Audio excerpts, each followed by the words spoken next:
Welcome back to 365 Sports. It's the top five brought to you by Flag and Anthem. Use our promo code 365 Sports at flagandanthem.com. Yesterday we did SEC predictions. Today, let's jump into the ACC.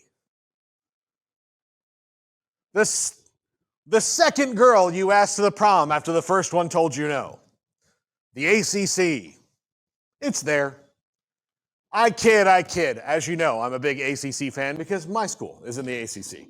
Miami, while still being better than they have been for a very long time, takes a slight step back. Carson Beck is a serviceable quarterback with a great arm and all that. But Cam Ward, he is not. And I don't know how much better the defense is going to be, even though they've made wholesale changes on that side of the ball. I think this is still a team that's going to need the quarterback to win games for them. I don't think Carson Beck is that guy in the better games. Now, does that mean they're going to be completely out of the race? No, they'll be in the hunt for most of the year, just maybe a slight step back. Number 4, Clemson barely sneaks into the playoffs. They're good. They're better than they might be a little bit better than they were last year. Cade Klubnik is fantastic. They've got weapons and all that. I'm just saying they're going to take a loss or two along the way that is going to be the talk of what their season is. It's going to be, yeah, but I just think that's the case. Again, these are predictions. If they're wrong, they're wrong. Clemson's going to be at the top of the league for most of the year, and due in large part to Cade Klubnik. Number 3, Duke puts a charge into the league. Darian Mensah transfers in there from Tulane. He is getting paid a lot of money, $4 million reportedly, to be at Duke, and that's one of those pre-house settlement deals that they worked out for him. He's getting a ton of money. He's an excellent quarterback. Manny Diaz had a really good season last year that nobody talks about, and they decided we're going to go upgrade a quarterback over Malik Murphy. They went and got Darian Mensah. They better be good, especially after running back a pretty darn good quarterback in Malik Murphy. Now, is he Darian Mensah? Probably not. Probably not as diverse of a passer skill set-wise, but I do think Duke is going to scare a lot of people this year and be around when we're talking about who's in the conference championship game in Charlotte at the end of the year. Number 2, FSU is better but not a contender. I think this is a team that's probably 8-4. And they should be 8-4. Baseline 8-4 should be that for the program.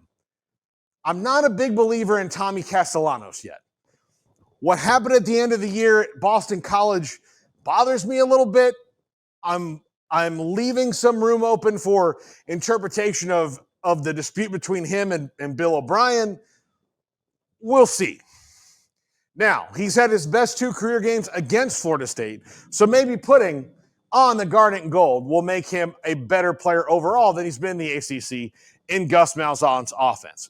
We'll see. They have a lot better weapons around him than they did last year, and hopefully they're improved on the offensive line. If that's all true, and they have a solid running game to support him, they'll be better. But are they beating Clemson, Florida, Miami, those teams, Alabama in the first game? God only knows. So we'll see. And if you get this reference, you're either a film buff like me or old. Number 1, SMU does not miss a beat. I think they're going to keep rolling. I love Kevin Jennings. Love Kevin Jennings. He's done nothing but get better since he took that starting job.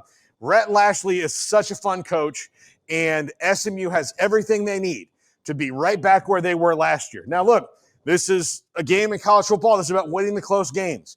I think they continue to do that, due in large part to their defense improving and Kevin Jennings being another year older and another year better there in Dallas. Well, that's going to do it for us. Smokey can now wrap up the show because we don't have Pulse today because Andrew Valle's on vacation. And I hope he's having a good time because it's too quiet in the studio now. Smokey.